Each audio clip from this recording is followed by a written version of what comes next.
I don't understand why pundits like Van Jones, like Scott Jennings, for instance, are not sick of being embarrassed by saying that Donald Trump has changed. Is this the night that he becomes presidential? There were no actual olive branches when you look at the policies that he was talking about. He was talking to that room and that room only. He was not talking to Nikki Haley's voters. He was not talking to left-leaning independents. These are some of the things that he did that are just standard Donald Trump rally going. Crazy. And I'll play much more from where that came from in just a second here of Jessica Tarlov. It's so good to have her back from maternity leave on the 5, dropping the truth as she does so well.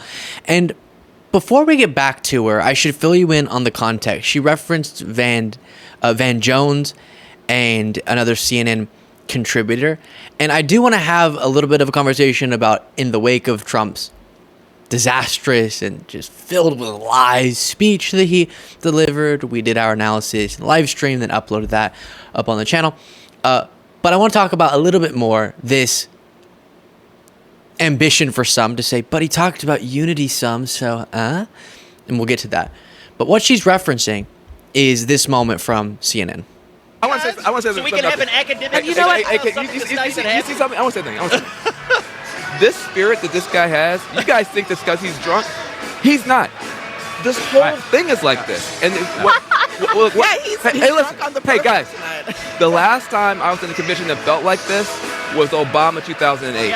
There's something happening where. You just wrote a headline, by the way. What's that? You just wrote a headline with that comment. Just like Obama, Trump is showing in this convention he has the capacity to alter the composition of the electorate. That is the difference between 2008 and now is that Obama was actually popular outside of his own party, and that's not the case. I don't think we should overstate it. Yeah, so this happened before, I should say, before the speech itself. And I'm someone who has a ton of respect for Van Jones. I also think that comparison is strange. Okay, I think it's weird. But we'll have a more deep conversation about this after Jessica Tarlov goes. Going. Crazy Nancy Pelosi, name-checking Joe Biden. He had said, I am not going to talk about the president. I'm not going to use his name. Talking relentlessly about the migrant invasion and what the migrants are doing to the country. Well, that's true. More election. That's true. Okay. More election denying. They cheated. We'll never let that happen again. I'm a victim. He had, even in the text, Eileen Cannon was a call out, which is not particularly unifying, saying she did the right thing by tossing the Mar-a-Lago case, which conservatives, even like Jonathan Turley, say is the most serious one. Praising people like Viktor Orban, saying that Kim Jong-un misses him. The Taliban calls him. No, you don't miss it. Guess what, guys? You know what? You missed this. 3 of 5 people at this table, I know how you're voting, right? I know Charlie likes Trump, I know you like Trump, and I know like you like Trump. But guess what? You guys can't do it alone. You need other people.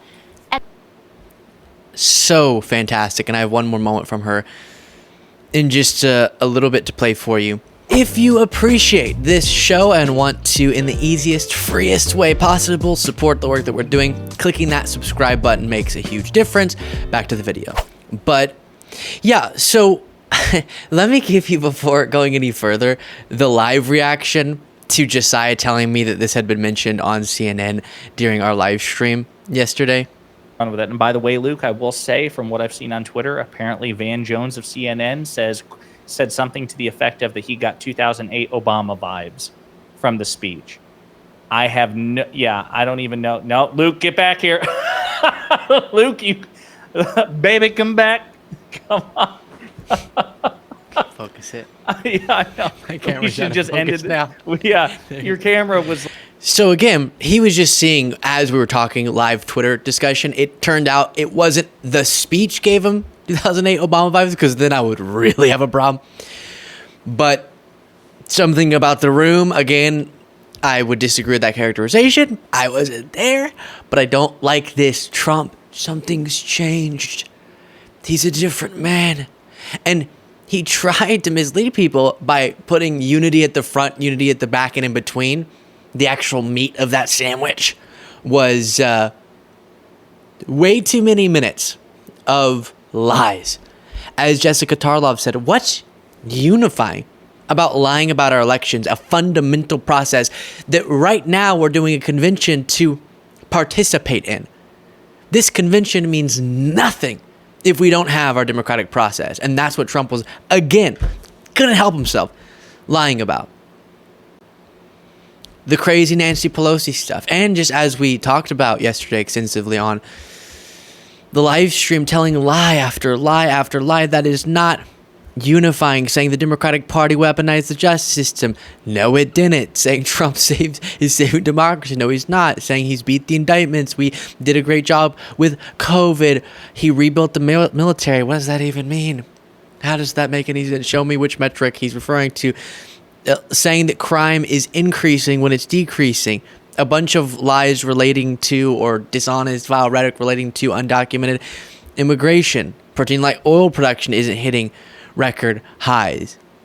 Asserting something he did previously, that he was going to pay off all of the debt, or I should say this, that he'll start paying off the debt, when in reality he added more to the debt than any president in American history. 2x that of Biden, by the way. Lied about inflation-related things, used the sort of invasion language about the issues at the southern border. He said that they used COVID to cheat. Biden's the worst president in American history. The world was at peace under Trump.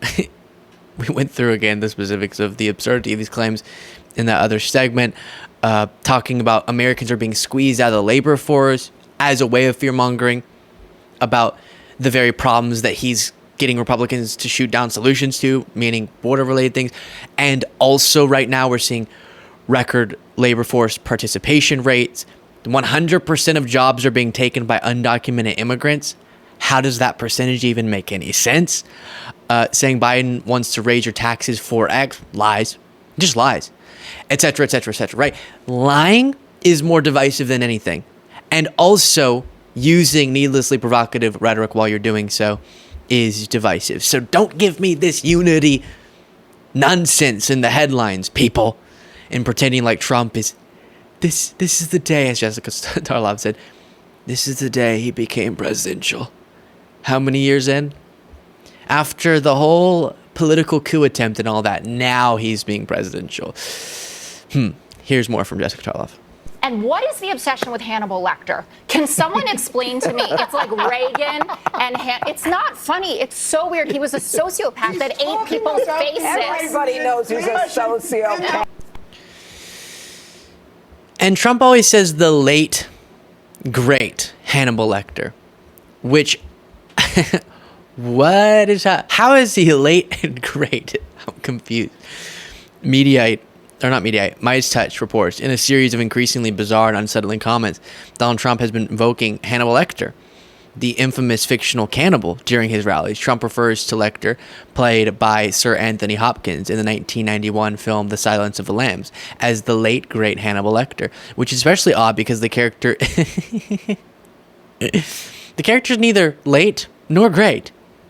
Sir Anthony Hopkins, who is very much still here with us as well, weighed in during an interview with Deadline Hollywood. The conversation, intended to focus on Hopkins' role in the new Peacock series Those About to Die, took an unexpected turn when the interviewer mentioned Trump's repeated references to Lecter. And let's see. I have to mention you're one of your greatest characters, Hannibal Lecter. Why? Because he's come up a lot during this election campaign here in America, with Donald Trump speaking about him at his rallies as if he's a real person. Hopkins says, as if he's real? Deadline says, yes. Hopkins says, I didn't know that. Hannibal, that's a long time ago, that movie. God, that was over 30 years ago. I'm shocked and appalled by what you've told me about Trump. Sorry about that, is the response from the interviewer. So even the actor himself, who is not late, is weirded out by Trump's comments. But again, Trump is able to notoriously get away with making vile statements cloaked by cartoonishness, right? So because he's going Hannibal Lecter, late great Hannibal Lecter, while sometimes slurring, because of that, the story becomes, why is he obsessed with Hannibal Lecter? That's weird. Trump's so goofy, but at least he's becoming more presidential.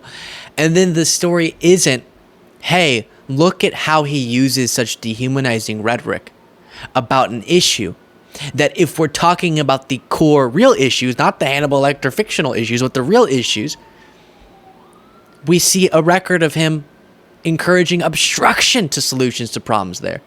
But then, regardless of the problems that do exist, his horrific, dehumanizing, divisive rhetoric is something that should be rejected. That's the conversation that should be happening, because he's trying to say it's killers and I guess cannibals who are being let into Biden's America. And the underlying point should be addressed as well. I'm going to leave it there. Thank you all so much for watching this video. And if you want to get extra content daily, you can do so by clicking the join button below.